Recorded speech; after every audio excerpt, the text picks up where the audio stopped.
வந்ததுல இருந்து நானும் பாத்துட்டு இருக்கேன். ஏன் உன் முகம் ஒரு மாதிரியா இருக்கு? என்ன விஷயம்? ஏதாவது பிரச்சனையா?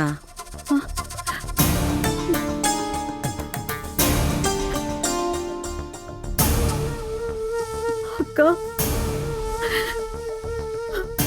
பாத்தியா?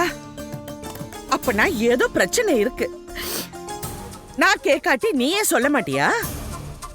இந்த பாரு, என்ன விஷயம் என்கிட்ட மறைக்காம எல்லாமே சொல்லு.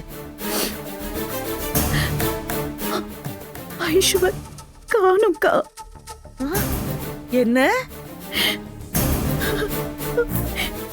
எங்கேயோ போயிட்டா. ஆத்தி, என்ன சொல்ற? ஓடி போயிட்டா அக்கா. ஐயோ. ஏய், சரி, சரி. என் பொண்ணு சரி நீ எங்க போனானே தெரியலக்கா. இந்த ஹாஸ்பிட்டல் எல்லாரும் பாப்பாங்க. இந்த பாரு, இந்த பாரு, இந்த பாரு, பையன் யாரு? எப்படி பழக்கம்? எல்லா விவரம் என்கிட்ட சொல்லு.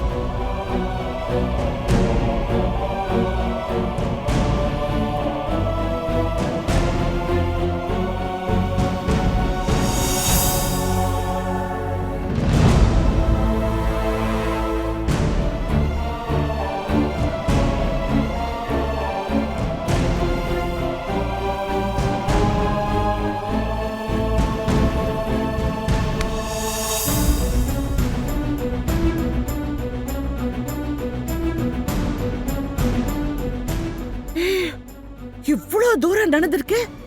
வீட்ல அவளை கொஞ்சம் பத்திரமா பாத்துருக்க கூடாதா? பாத்துக்கிட்டேங்க்கா. பவித்ராவை செக்கப்க்கு, ரெகுலர் செக்கப்க்கு ஹாஸ்பிட்டலுக்கு கூட்டிட்டு வந்தேன். இத்தனைக்கும் அண்ணிய அவ கூட நான் விட்டுட்டு தான் வந்தேன். திடீர்னு கோயிலுக்கு போனோன்னு அண்ணிய கூட கூட்டிட்டு போயிருக்கா.